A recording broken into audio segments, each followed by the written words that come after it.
Hello everyone, welcome back to the Stitches in STEM YouTube channel. My name is Michaela and this is podcast episode number 31.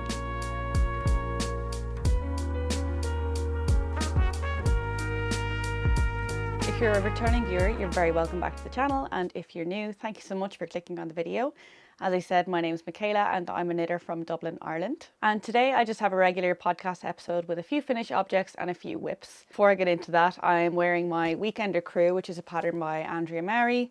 I knit this very close to the start of my knitting journey. So I think I was knitting for maybe 6 months at the time that I knitted this. I knitted in Ballyhora Fibres Tweed DK, which is a superwash merino tweed. I don't think she stocks that base anymore, but this was part of, I think it was like a Highlands and Islands collection. That's what it was called. It was about the Scottish Highlands. And this colour is called Quirang. I'm probably pronouncing that wrong, but it's this lovely mossy green colour, and I was just obsessed with this jumper. I still am obsessed with it, but there are a few things that I would change and that I still hope to change. The main thing is the length, both of the body and the sleeves. So this is knit bottom up, which was probably a bit ambitious for me as a beginner because I didn't really know what I liked in a jumper in terms of the length and dimensions. And so going for a bottom up jumper that I couldn't really properly try on was probably a bit risky, and it did turn out a little bit too short. I've always been put off going back in and cutting it to add length to the bottom because of the fact that it has this row of slip stitches going up the middle. But I do think I would be able to still graft it back together if I was strategic about how I grafted it. So I think I would have to figure out how to graft it in such a way that the slip stitches would still be continuous at the grafting point, but I think it's doable. It should be doable. So it just is going to require a bit of mental and energy, and I haven't been able to muster that up for this project just yet. The sleeves are also too short. When I first finished this and I blocked it, they grew quite a lot. It is a superwash merino, so that was to be expected, but I hadn't really had much experience with superwash merino and how much it bounces back when it's fully dry. I think I made a decision on the sleeve length before it had actually fully dried, and so I ripped out 5 centimeters and bound them off again, and then when it had fully dried, they were mysteriously 5 centimeters too short. Who would have known? So they are like bracelet length now. Even shorter than bracelet length. Can I call that bracelet length? I feel like when my arms are down, they're more like bracelet length. Like here, there's bobbins. So yeah, I do want to go back in and lengthen the sleeves, and I want to lengthen the body. I bought 6 skeins of yarn for this jumper based on what the patterns that I needed. I ended up using 4, which should have been enough to set off alarm bells in my head that this was too short and I didn't use as much yarn as I should have. But I was like, oh my God, I only used 4 skeins of yarn. I have 2 left. And it didn't once occur to me that maybe there was something wrong. Now I did make it a little bit more fitted than the pattern says to, and that was intentional. So I don't know what the exact circumference is, but it feels like 0 ease around my bust, which is what I wanted.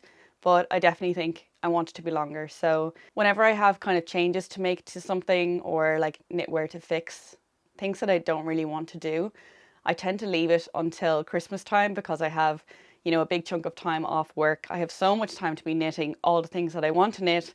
I should at least be sparing some time to work on the things that I don't want to knit. So that's kind of on my agenda for this upcoming Christmas season, along with a few other things that I need to fix, but I'll talk about those as the time comes. But yeah, so that is my Weekender Crew. I do actually wear it a lot, even though it's a little bit short, and even though the sleeves are a little bit short.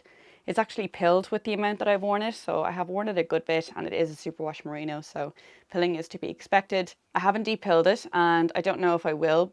Well, I probably will at some point when it gets really bad, but it is a tweed yarn, and I don't want to shave off the tweed bits because obviously they're like the main feature of the yarn, so I don't want to remove those. And I also think that the pills kind of blend in because of the tweedy texture. It's kind of, if it was a completely smooth fabric, the pills would stand out, but it's not a smooth fabric because it's got tweedy bits sticking out of it. So I think the pills kind of blend in with that as well. So it's not the end of the world, and I probably will de-pill it at some point, but that time is not coming anytime soon.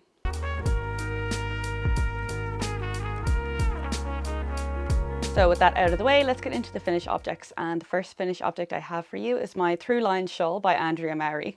This pattern was gifted to me by a viewer, so again, thank you so much for sending me this. I really enjoyed knitting it up. It's a triangular slip stitch shawl pattern by Andrea Mary, and the yarn that I used is 3 different yarns. The main blue colour is from Happy Go Knitty, which is a New Zealand yarn dyer, and it's their Mardi base, which is a merino, yak and silk blend, and the colour is Emerald Lake.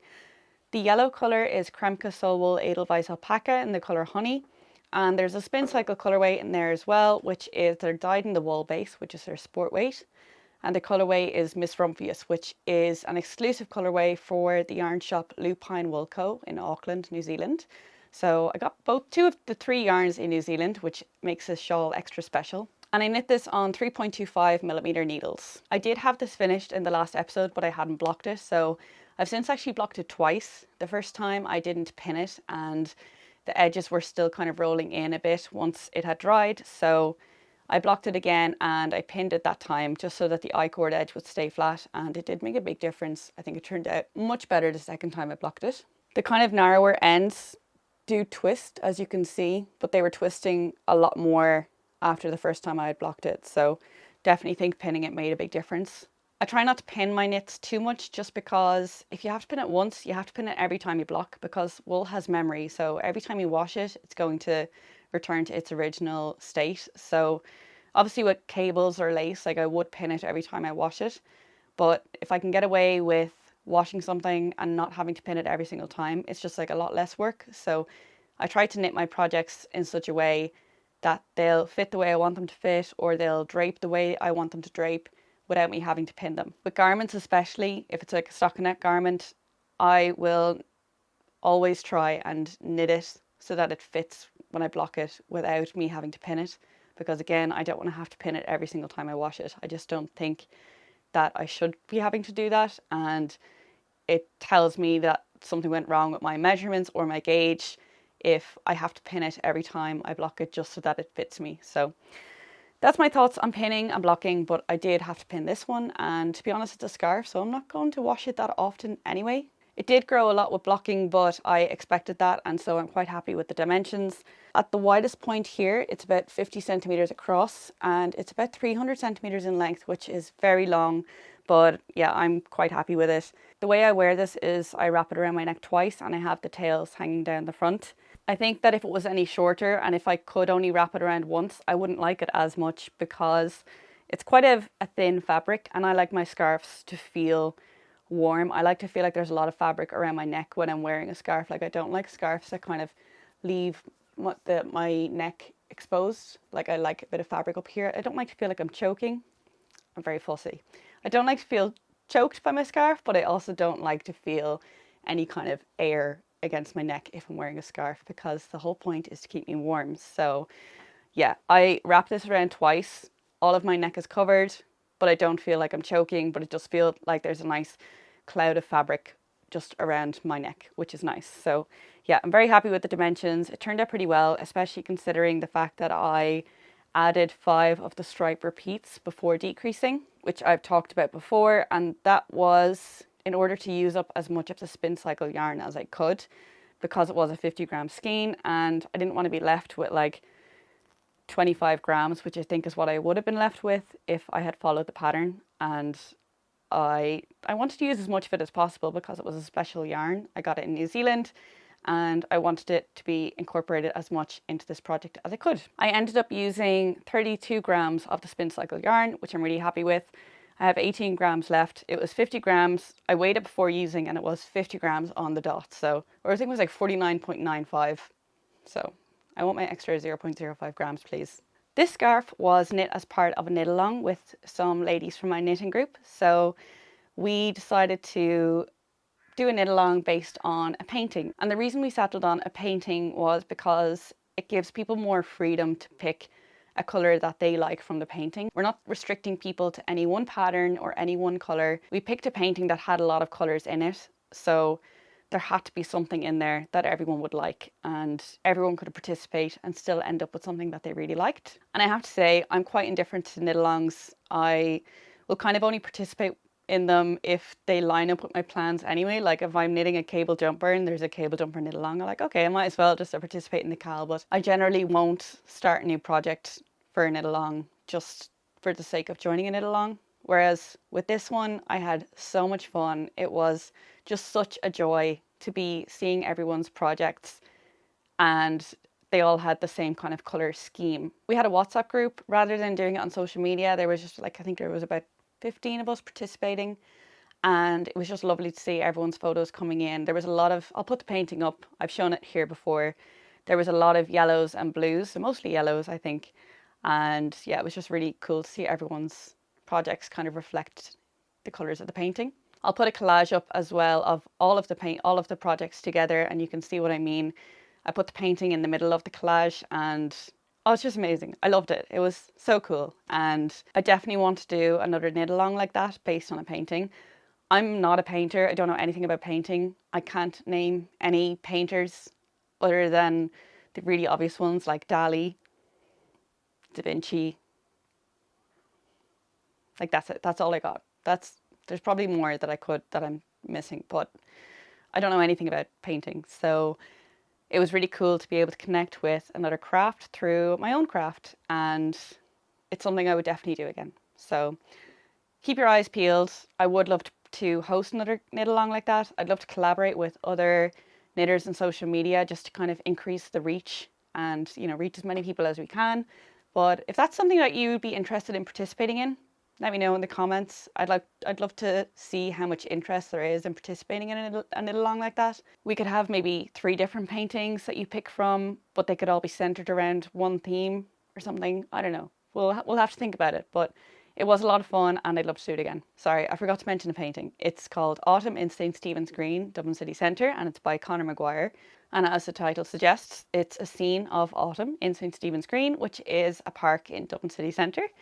And it's a beautiful painting. It's got lots of yellows, blues, and then there's some pinks and oranges in there as well. So a wide range of colours to choose from. One woman in our group actually took a picture of her finished object in St. Stephen's Green, like replicating the painting, which I thought was so cool.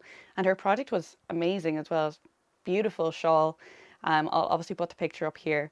I wanted to do the same, but I didn't get a chance to go to St. Stephen's Green, and I was also conscious of the fact that the trees are starting to lose their leaves. So it was important to me that I got a photo. It was more important to me that I got a photo with the autumn leaves rather than getting a photo in Stephen's Green. So I went to Phoenix Park, which is the next best thing, and I took some photos there. And it was the first time that I've ever taken photos by myself. So I brought my tripod and my camera. So embarrassed. I was so embarrassed. Oh my God. I was mortified. It was so busy. There were so many people there. And I was like, set up my tripod and my camera, and I was like, I actually can't stand in front of this camera and take photos. I'm going red just thinking about it. Sorry, I composed myself. I found like a dirt path basically, and I was like, there won't be anyone here. So set up my tripod, set up my camera, and of course loads of people started coming from both directions. I'm like, what am I gonna do?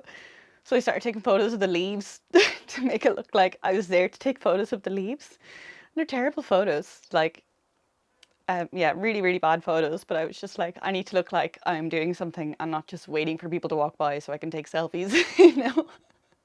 At one point, actually, one woman was there with her kids, and I think they must have said something. They were very young, like under 4 years old, and they must have said something about me. I didn't hear what, but she was like, the lady wants to take her photos, and I was like, oh my God, don't say that.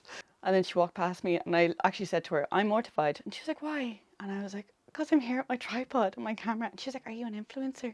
And I was like, no, I knit. And then she looked at me like I had 10 heads.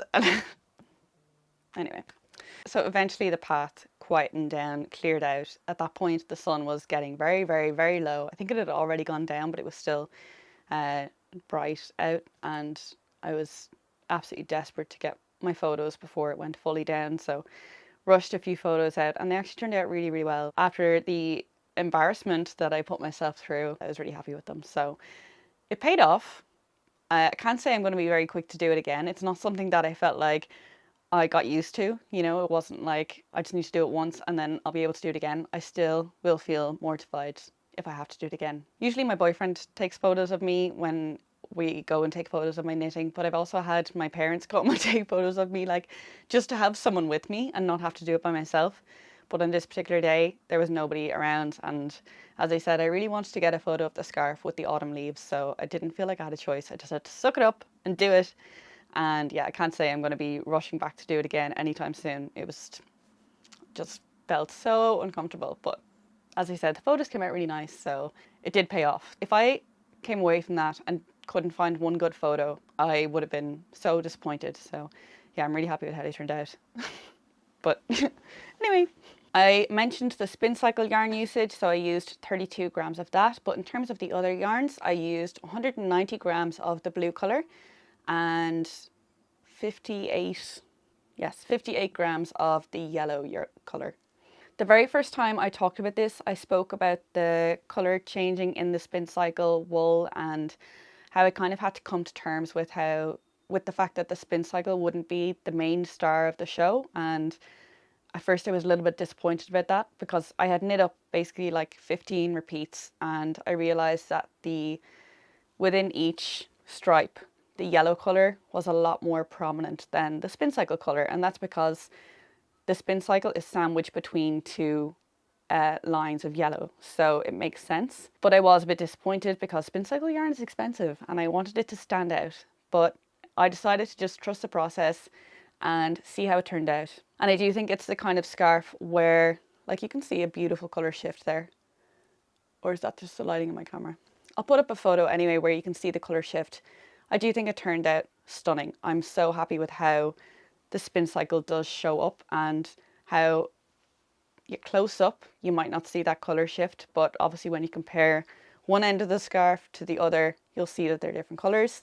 And then in the photo where it's basically as much of the scarf as I can show, you can see a colour shift, and I think it's absolutely stunning. I'm really, really happy with it. Like, I love that colour shift. And it's like, you can see the colour change, but you can't really put your finger on exactly why the gradient is occurring. So like, it's not defined, and I really love that. So yeah, that's all I have to say about this. Loved the project, had a lot of fun knitting it up. It was even more fun because of the knit along. And as I said, I would love to host another knit along like that. So if that's something you're interested in, definitely let me know down below. If there's a lot of interest for it, it's something I'll definitely look into next year. So yeah, that's my Thru Lines shawl.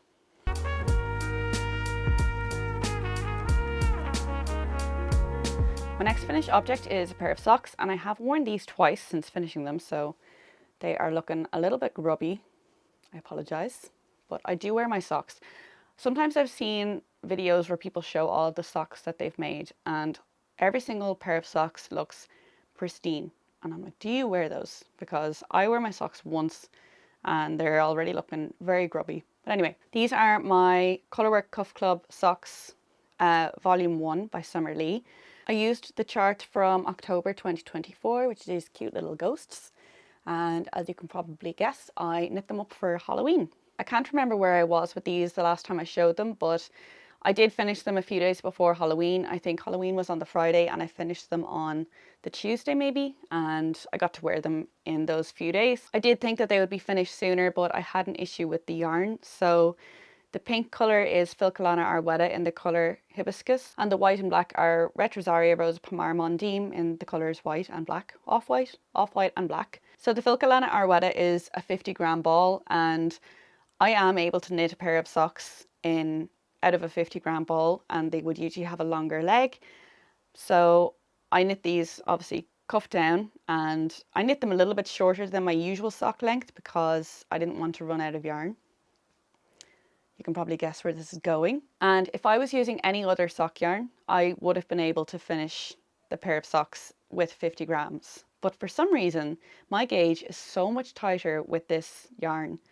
My row gauge, not my stitch gauge. My stitch gauge is fine. My row gauge is so much tighter.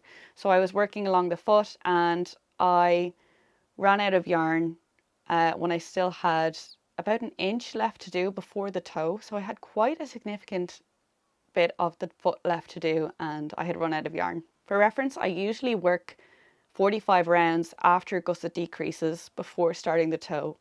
On these socks, I had to do 70 rounds. Like, that's huge. That's a really, really significant difference. So my row gauge is obviously much tighter with this yarn, and I have used Filcolana Arwetta for a pair of socks before, and with that pair of socks I also noticed that I had to knit a lot more rounds on the foot to get the same length as I usually do, and I put it down to just being a once off with that pair of socks. I thought maybe I was like stressed or something. I don't know, that my row gauge, and that made my row gauge so much tighter. But I think I can definitively say now that my row gauge with Filcolana Arwetta is just a lot tighter than with any other sock yarn that I've used. So it's fine now that I know that, but it did give me a problem because I did not have enough yarn to finish the foot. I didn't want to use a different colour to finish the foot. I really wanted it all one colour. So I went to way more effort than I should ever have gone for a pair of socks, and I performed sock surgery. I inserted 2 needles 25 rounds apart in the leg. I cut into it, I undid those 25 rounds. I used the yarn to finish the foot. On the first sock, I bound off the toe, and then I realised it was still too short, so I ripped it back again, added 5 more rows, bound off the toe again, and then it was the right length, and then I had to graft the leg back together, and then I had to do the same on the second sock. Believe it or not, I do think it was worth it because they turned out exactly how I imagined them. In terms of the leg, like, I don't have any preference in terms of leg length, so I don't care that they're like a little bit shorter than I had originally knit them, but I did want them all one colour, so it was worth it to have them turn out exactly the way I envisioned them, but it was so much work for a pair of socks. I actually felt a bit stupid going to that much effort for it, but anyway, they worked out, they paid off. And yeah, I really like them. I got to wear them before Halloween, and I'll wear them again next Halloween.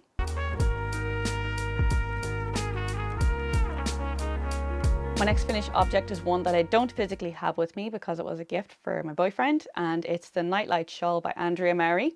This is another slip stitch shawl pattern, and the yarn that I used is from New Zealand. It's from Brushtail Yarns, and it's a possum merino base. I think it's 80% merino and 20% possum. The dark burgundy colour is called Firefly, and the red colour is just called Red. I knit this exactly to pattern in terms of the size, but I did make one modification to the increasing repeat, which I talked about before, so I'll put in the B-roll footage that I showed from that episode, which I think might have been episode like 27 or something, but I'll try and find it and I'll pop it in. You work a right lifted increase to start that column of slip stitches, and the very first slip stitch, so at the bottom of the column, if you work it the way the pattern instructs you to, or at least in my case, it kind of looked a bit open at the base of the stitch. So it kind of looked like the shape of a letter N, whereas I thought it looked better if it kind of came in at the bottom. So like an upside down raindrop kind of shape. So what I did was I just twisted that lifted stitch once I had lifted it. And I actually don't think I twisted it on the right side row. So I performed the right lifted increase as instructed in the pattern. And then when I turned my work to work back across the wrong side, I then dropped that stitch off the needle, twisted it around, and then put it back on the needle. So that's just one minor modification that I made in case you want to make the same modification, but it might look fine for you the way it's written in the pattern anyway. So yeah. In terms of the size, it is actually a little bit long for him. I didn't really think about that when I was knitting it. If I realized how long it would be, I would have made it a little bit shorter, so I definitely should have measured it at the halfway point, which I didn't do, and or I should have measured it before that and decided once it was long enough to start decreasing them, but I didn't do that. I just knit it to pattern, and it turned out a little bit long. So he wraps it around once, and the 2 tails hang down the front, and he kind of likes to wear it under his jacket, but then the 2 tails kind of hang out the bottom of the jacket, which looks a bit funny, but he still loves it, so it's fine. The yarn is very soft. It was soft before blocking and even softer after blocking.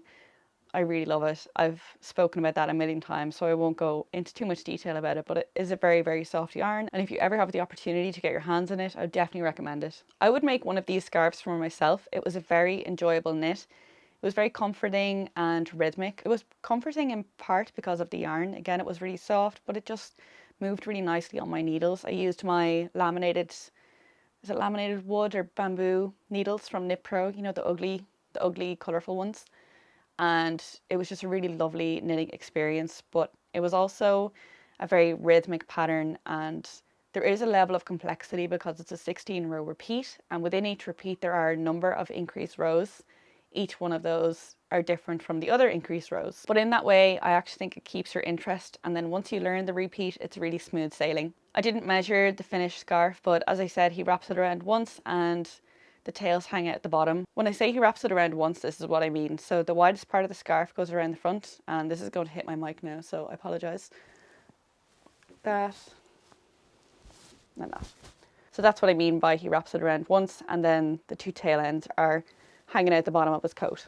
In terms of yarn usage, this is all I have left of the darker colour, and this is what I have left of the red. I don't know why I have such different amounts. It's a bit crazy to me, but these come in 50-gram balls and I bought 3 of them. So there's 30 grams left here, which means that I used about 120 grams of the red, and there's only 6 grams left of the burgundy colour. So I used nearly 150 grams, 144 grams of the burgundy.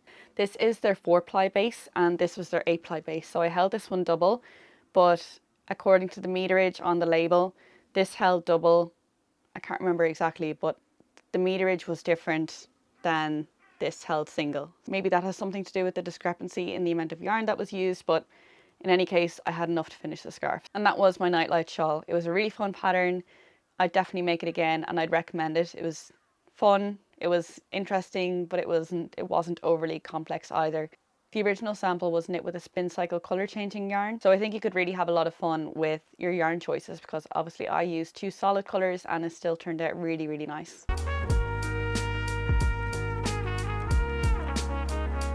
Moving on to whips, my first whip is my holly sweater, which I have a lot to show you. First of all, if I could summarise this in one sentence, it's I'm glad I started it in September. This pattern is by Pernille Larsen of Knitting for Olive. The yarn that I'm using is also from New Zealand. It's from Wild Earth Yarns and it's their Aspen 8-ply base, which is 100% New Zealand Polworth. I'm using that yarn for the grey and the green, but for the red I used the red yarn that I just showed for the nightlight shawl, because I knew I wasn't going to need all of it for the scarf, so you only needed such a small amount for the berries. I didn't see the point in buying a red yarn just for the bubbles. The gauge for this pattern is 21 stitches and 10 centimeters. My gauge is 18 stitches and 10 centimeters, and I'm knitting this on 3.5mm needles, and I'm not knitting any size according to the pattern because I had to make up my own size to get this to fit me. I've done an awful lot of knitting on this since the last episode, and I've also done an awful lot of frogging, so we will talk about all of that. In the last episode, I was about to split for the sleeves. I thought my gauge was around 19 to 20 centimeters, 20 stitches in 10 centimeters. I was measuring the yoke, but I admitted that it was very difficult to get an accurate measurement because obviously there's colour work and there's increases as well, so there was no one point where I could measure 10 centimeters of stitches, and I knew that. So I knew that that 19 to 20 stitches was a very rough estimate, and I could have been way off with that. After I split for the body and sleeves, I worked a few rounds of stockinette, and because there were no increases or colour work, I was able to get a 10 centimeter stretch where I could measure my gauge accurately, and at that point it was measuring at 18 stitches, so much bigger than the pattern gauge of 21 stitches. And if you remember, my original gauge swatch was 18 stitches, but once I started knitting this and saw that it was kind of coming out a bit tighter, I was relieved, because I was thinking, okay, maybe my gauge is just tightened up, but I do think now that it was just because I was working the yoke and I had those increases and I had colour work, and once I got to stockinette in the round, my gauge returned to 18 stitches. So at that gauge, the jumper would be too big on me. Even going down a size to the extra small, which is the smallest size in the pattern, it would have been too big, so I had to go back to the drawing board and figure something out. If I was knitting at the correct gauge and I would knit the size small, it was going to give me 10 centimeters of positive ease. So I decided to just aim for that at my current gauge, which meant having to adjust the stitch count. I have my notes written in front of me because I won't remember all these numbers off the top of my head, but I figured out that I would need 188 stitches in the body and I would need 62 stitches in the sleeve, and that's also accounting for stitches cast on under the arm when you split, and I was going to cast on 4 extra stitches under the arm. So if you're casting on 4 extra stitches under each arm, that's adding 8 stitches to the body and 4 stitches to each sleeve. So if I was going to end up with 188 stitches in the body, I needed to subtract 8 to figure out how many I needed before adding those 8 stitches. So I needed 180 stitches in the body. Doing the same calculation for the sleeve, I needed 58 stitches in each sleeve. So 180 plus 58 is 296, and that's how many stitches I needed in the yoke before splitting the body and the sleeves. At the time that I was doing these calculations, I had 288 stitches in my yoke, so I needed to increase by 8 stitches. And just for reference, the pattern has you increase by I can't remember the exact number, but it's around 30 stitches at that point. So that just shows you how far off gauge I was, that I only had to increase by 8 stitches to get the same circumference. Oddly enough, my row gauge is the correct gauge. So the row gauge in the pattern is 33 rows, and so is mine. So my row gauge is fine.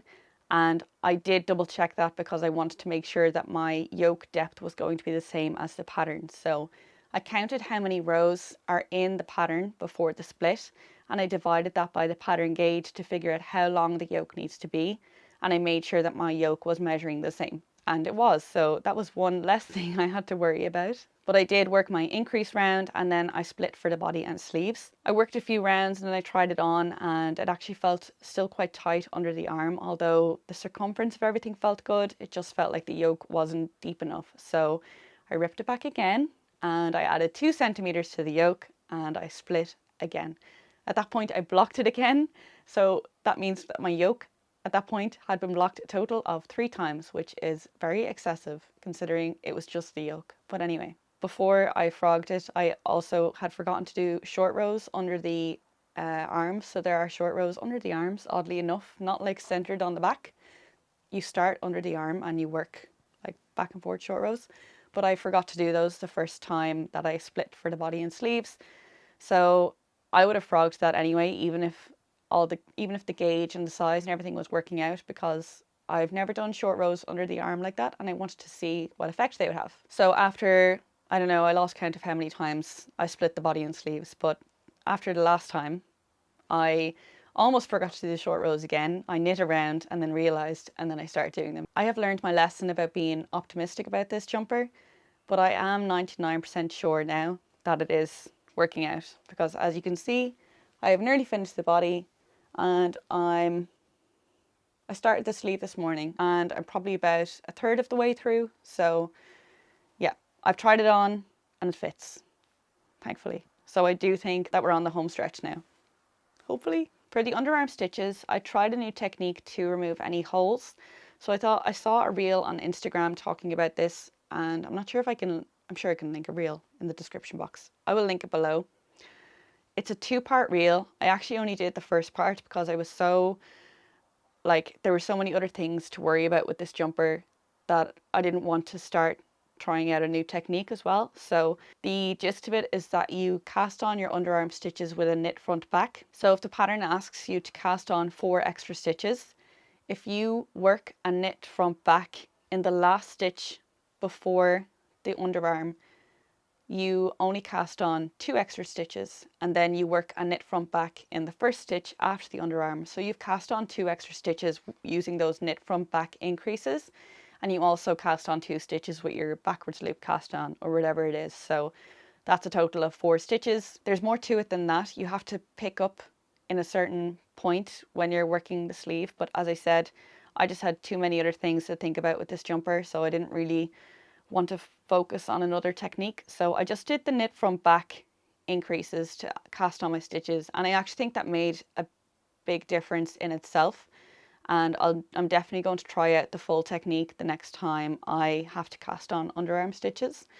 But yeah, I think it looks pretty good. I'll show a close up. There is still holes, so don't come at me, and I will close them up when I'm weaving in the ends, but the holes are smaller than they would usually be for me. So the other thing that I wanted to talk about in the last episode, but I forgot, is that, I don't know if you can tell, but there are like bumps in the yoke. Like you can kind of see one there.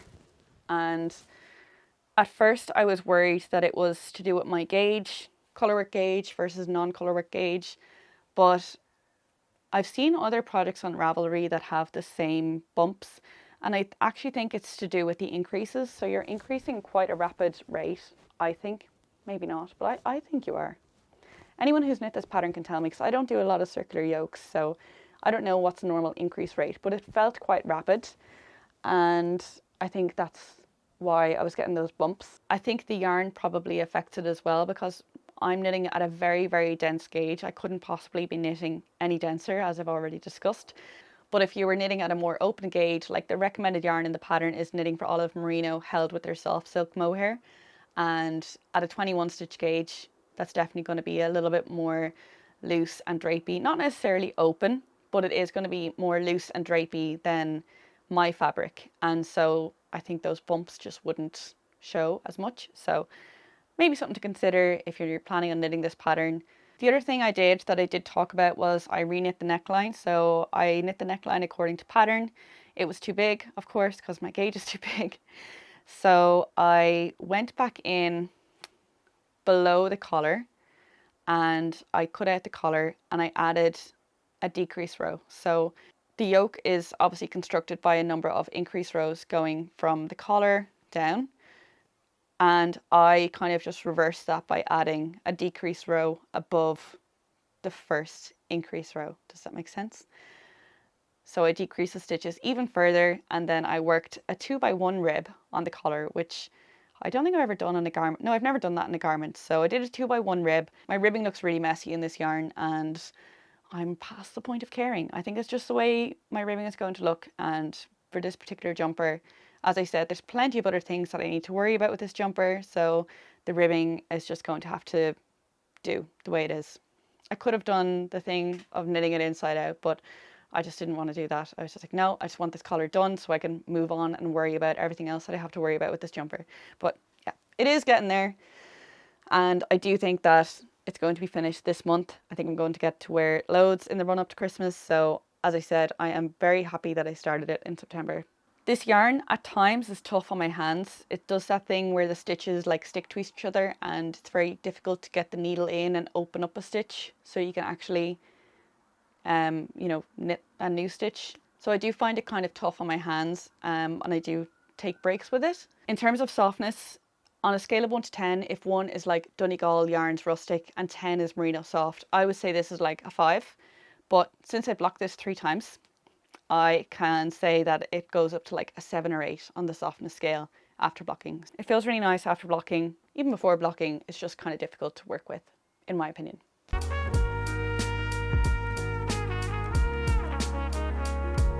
My next whip is a scrappy low energy project. I just want to use some of my leftover sock yarn. So I held some of it double to cast on these socks, and I would actually say that it's closer to a worsted weight than a DK weight. I'm knitting these on 3.25mm needles. The green yarn is from a yarn shop in Slovakia, in Bratislava, and the yarn is called Ponoskova Smokerum. And the variegated yarn is from Pigment and Ply, and it's called Tabby Cleave. So again, these are just leftovers from other socks that I've made. I have about 40 to 45 grams of all of my sock yarns, so I am just very keen to use them up and get them out of stash, because at this point they're taking up quite a lot of space. Actually, let me show you. I put them all in a Ziploc bag to keep them safe from the moths, and this is all of it. There's quite a bit there. Actually, that's not even all of it. There's like 1 or 2 balls that are out loose, but yeah, there's quite a bit of leftover sock yarns that I would really, really like to use up. And so I started with these worsted weight socks. Toe up, because I don't know how long I'm going to be able to make the leg with this limited amount of yarn. I know I'm not going to be able to get a full size pair of socks, which is fine. Ideally, if I can get ankle socks, I'd be really happy, but if I have to use other yarns to finish them, that's fine too. These are not going to be for me. I don't know who they're going to be for. I might donate them to a charity shop. I know charity shops are a bit funny about socks. I know someone who works in one, and she said that she'll take them in. So I did initially cast on 44 stitches and they fit my foot, but I decided to increase to 48 stitches because I'd rather they be too big for a potential recipient. Again, I don't know who's going to end up using these, but I'd rather they be too big and then they could be worn as house socks, because if they're too small, they're no good to anyone. It's also quite a thick fabric, so I feel like they'll be more likely to be used as house socks as opposed to socks that you would wear under your shoes. Let me show you what I'm working with. This is my absolute mess of a yarn cake. This was one cake at some point. I caked it up after I finished using this yarn in the pair of socks that I made with it. And obviously I did a really bad job, because when I started using it for these, it just kind of fell apart. And I've just been untangling it as I go, but I'm probably going to have to cut it at some point, which is fine. I probably won't show these again on my channel until they're done. And even at that point, I'll probably only show them just to comment on yarn usage, because I know that's something that I would be interested in knowing. So I will let you guys know when they're finished how much yarn they used, but otherwise you probably won't be seeing these until they're done. I don't think I'm even going to put them on my Ravelry because I don't know how long they're going to take me to finish. I'm not working on them regularly, and I don't want them clogging up my Ravelry page. I am going to do a Fleagle heel, which I've never done before. It's been recommended to me loads of times, so I think I found a tutorial by the Chili Dog, so I'm going to follow that to figure out when I need to start increasing, and yeah, we'll see how that turns out.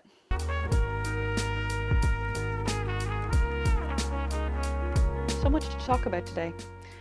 My next whip is a test knit that I'm doing for Joyin of Tox Knits. If you don't follow her channel, you definitely should. I love watching her channel. She is a machine at knitting. Oh my god, she knits so fast.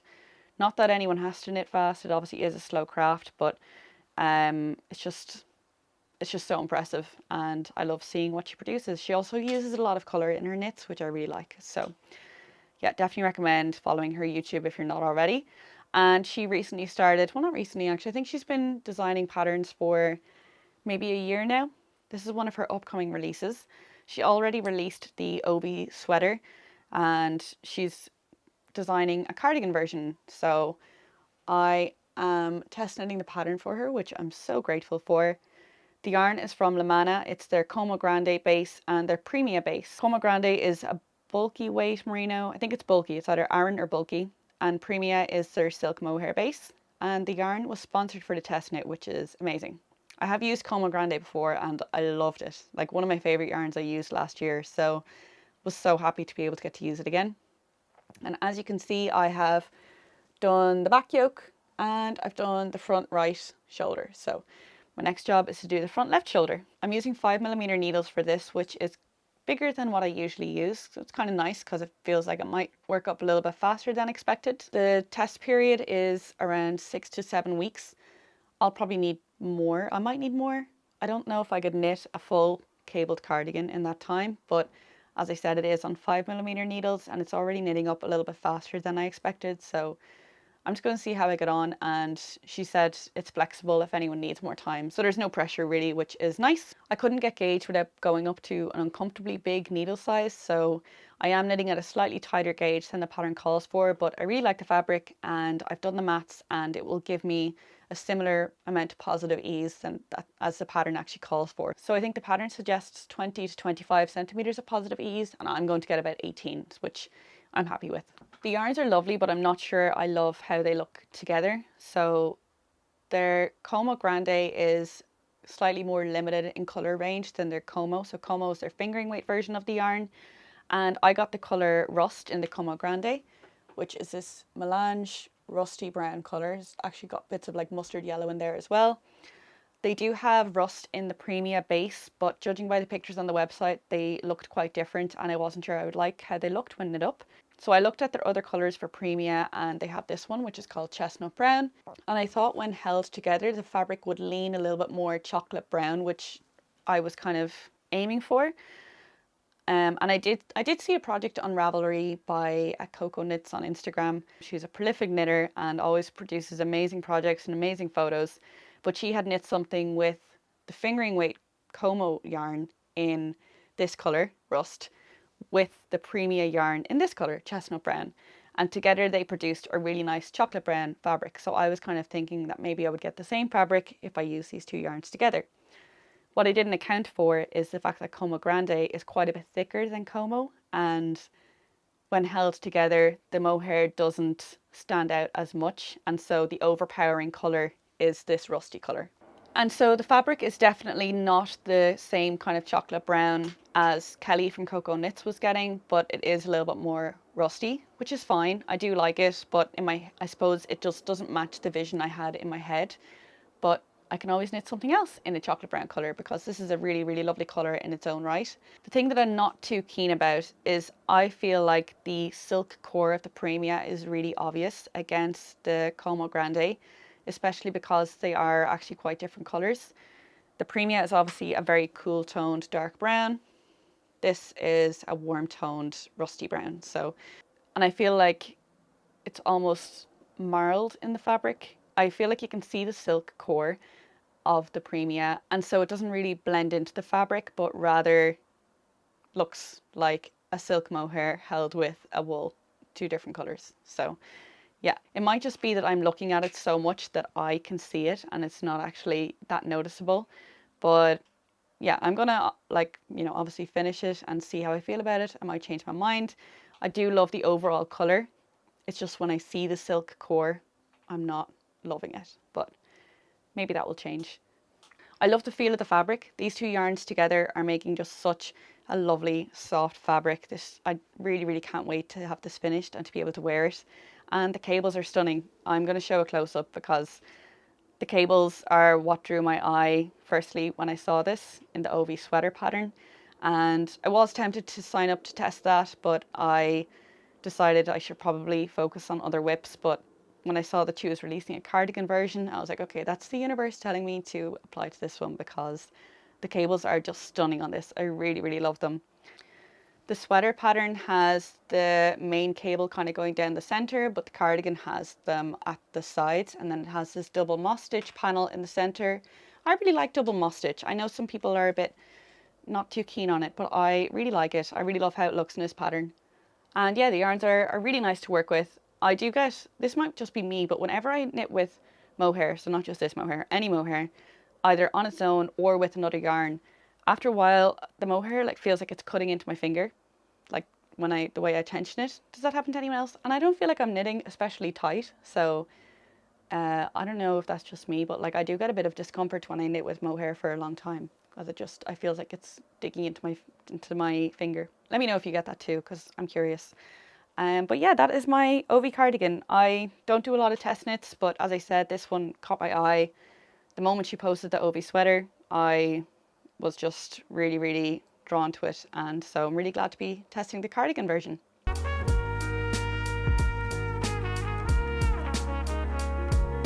My last whip is something that I briefly mentioned in my last video, and it's a self-drafted broken rib hat. I'm knitting this on 3.5mm needles, and the yarn is from Prosper Yarn, which is also a New Zealand based yarn dyer. I am making my way through my New Zealand yarn haul. This is their New Zealand Merino DK base, and it's called Not Old Lady Red. So it's a lovely, warm, almost brick kind of red colour. This is for my boyfriend, another knit for the boyfriend. It's funny, I actually calculated, so if you saw my New Zealand yarn haul, you'll know that I bought, New Zealand and Australia, I bought 5,450 grams of yarn. And I calculated that 9% of that, I can't remember what the exact weight is, maybe it was like the 400 grams or something, 500 grams? 500 grams, I think. 9% was for gifts for my boyfriend. So I was like, well, that's not too bad. Yeah, I bought 5,450 grams of yarn, but 9% was for my boyfriend. So, you know, anyway. So this is part of that 9%. I bought this with the intention of making him this broken rib hat. He picked out the yarn when we were in the yarn shop. And yeah, it's just a self-drafted pattern. So I knit a gauge swatch, and my gauge was 20 stitches per 10 centimeters. And he sent me measurements of a slouch hat that he really likes. So this is going to be a slouch hat. And it was 20 inches in circumference. So I calculated that I would need to cast on 100 stitches. To figure out how many stitches I needed to cast on, I multiplied 20 by 5. Why 5? Well, you take the size that you want and you divide it by your gauge size. So I wanted 20 inches. My gauge was 4 inches, so 20 divided by 4 is 5. And then you multiply the number of stitches in your gauge by that number to get the number of stitches you need to cast on. So 20 multiplied by 5 is 100. If your swatch was 22 stitches in 4 inches and you wanted 21 inches around, 21 divided by 4 is 5.25, and 22 stitches multiplied by 5.25 is 115.5. Now obviously you would need to round that up or down, and you also need to take into account your decrease pattern. So I'm going to do a 6-point spiral decrease, so I need to have a multiple of 6. 100 is not a multiple of 6, but 102 is, so I cast on 102 stitches. Taking that other example with the numbers that aren't as nice and round as 20 and 100, if my calculation gave me 115.5 stitches, but I want to do a 4-point crown decrease with 8 decreases per round, I would need a multiple of 8 stitches. The closest multiples of 8 to 115 are 112 and 120. So you could cast on 112 or 120. You could also cast on like 116, and then just before starting your decreases, you could do like a secret decrease round where you add in 4 decreases to get your stitch count down to 112. And then from there, you could do your 8 decreases every second round or whatever it is. That might seem obvious to a lot of people, but it's actually not obvious to a lot of other people because I do get questions about these things all the time.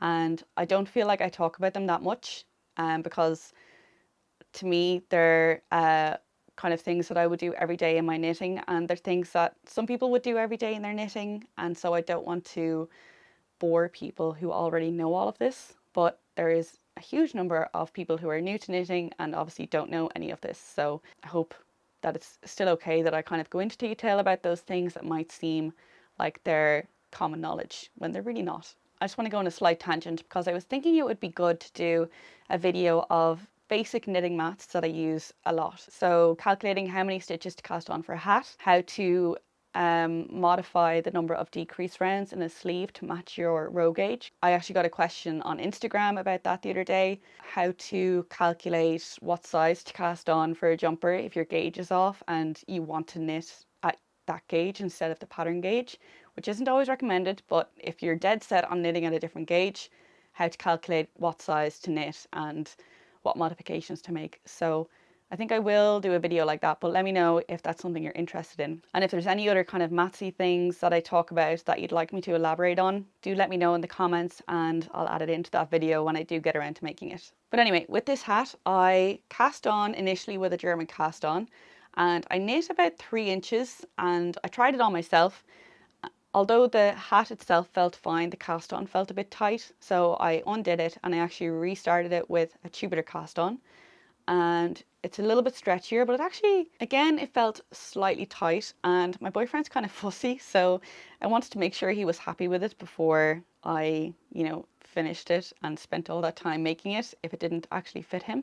So I asked him to try it on. I would have ideally liked to keep it a surprise, but the scarf was a surprise and there's going to be plenty of other surprise knits in the future. So one not surprise knit is allowed. So yeah. Anyway, thankfully he was very happy with the fit. Even when I was like, what about the cast on? I was like, pointed to the cast on and I was like, what about right here? Does that feel tight? And he was like, no, it's perfect. So that's great. I don't have to restart it. I'm very relieved and I am really enjoying this knit. I know it's rather simple, but my other 2 projects are, as I said, quite tough on my hands. And this, like the superwash merino, is just slip sliding around my needles and it's just so nice to not have to like wrestle with the yarn or have mohair cutting into my finger. So really, really happy to have this on the needles. And I think that's everything for today. I have no plans or acquisitions to discuss. The acquisitions, I obviously got that Lamana yarn for the test knit, but I already spoke about that.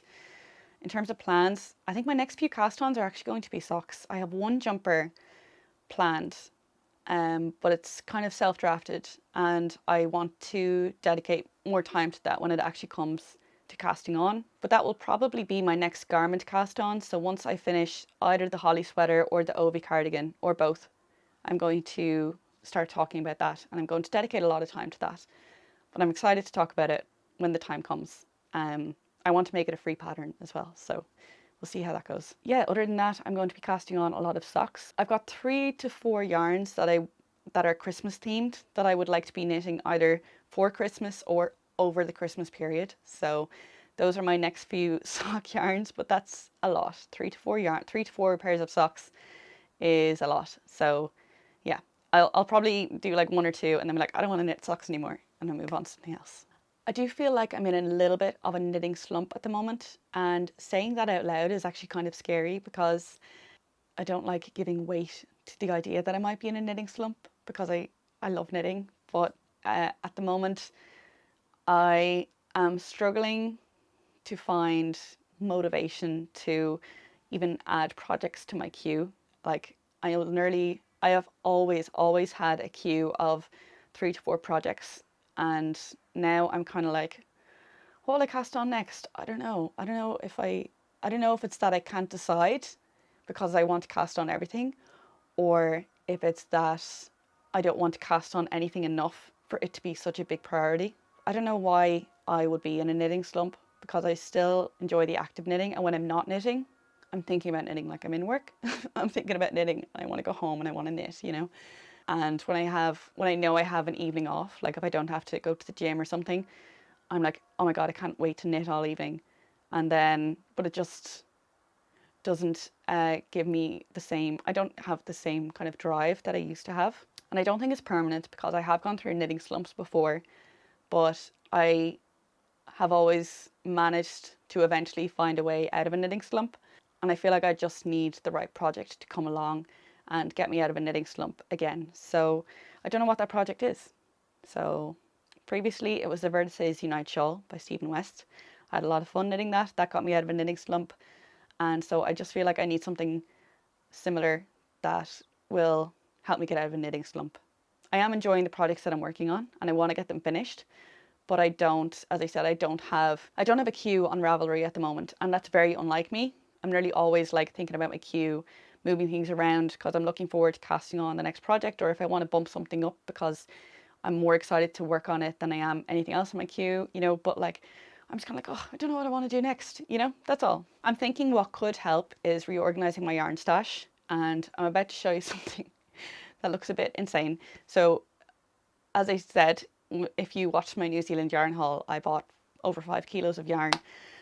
And in that video, I made a big song and dance about, I don't know where to put all this yarn because my storage is full. Because I have all my yarn in an IKEA Billy bookcase, and it was full. And it was quite full, like to the point where if there were moths hiding in there, I wouldn't know because it was just too full. And if I tried to like, you know, stick my hand in to move the yarn around to disturb the moths, all of the yarn would just fall out. So I didn't do it that often. And I knew it was kind of a hazard for moths. So I needed to do something. So what I decided to do was any yarn that I planned to work on within the next 6 months. So this was back in July, I think. Any yarn that I planned to work on in the following 6 months, I would keep out in my Billy bookcase.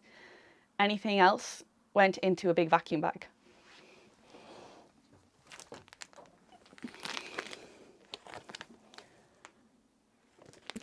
This weighs a ton. I mean, I don't know, I haven't weighed it, but it's heavy. Like, it's really, really heavy. So this is all of the yarn that I knew I wouldn't be using this side of Christmas, basically. Or it's all of the wool, at least. There's some plant-based yarns that I knew I wouldn't be working with, but because they're plant-based, they're not at risk of being attacked by moths. Eaten, attacked, very dramatic. So I kept my plant-based yarns out because I couldn't fit everything into this bag. So I just prioritized getting all of the wool into this bag. But I'm thinking if there's something in here that I can take out and cast on just to kind of get my knitting mojo going again, then maybe I should do that. But it's actually like, oh, it's going to be such an effort to dig through this and find something that I want to work with. There is some beautiful yarns in here. If you saw my yarn haul, again, you'll have seen it all. My difficulty will be picking one that I want to work with, taking it out, and then putting everything else back and vacuuming it up again. I'm going to have to do that soon anyway, because the yarns that I do have out, there is 3 sweater quantities, 2 of which I'm currently working with, my Ovie cardigan and my holly sweater. The other one is for that self-drafted jumper that I already mentioned. So, and I'm going to cast that on hopefully before Christmas anyway, and I want to be working with it over the Christmas holidays. I think that will be a nice holiday project. So I'm going to have to open this up soon anyway to get another sweater quantity out if I want to knit another jumper or cardigan. But I'm thinking I might do it sooner rather than later, just to kind of spark some creativity and inspiration. And that is everything for today. So I really enjoyed recording today. I feel like I haven't recorded in a while and I was worried that I would be out of practice. I know I say that in every episode, but I really do feel like once it hits 3 weeks or longer, I'm like, how do I talk? I always get a bit nervous about recording again when it's been 3 weeks or longer, which is funny because I only ever record every 3 weeks. So I'm nervous in every episode. But yeah, I actually really enjoyed recording this episode. And if you enjoyed watching it, please do give it a thumbs up. I'd really appreciate the support. And if you can subscribe if you're not already subscribed, if you want to see more content like this. that would be great. So yeah, thank you so much for watching, and I'll see you in the next episode. Bye.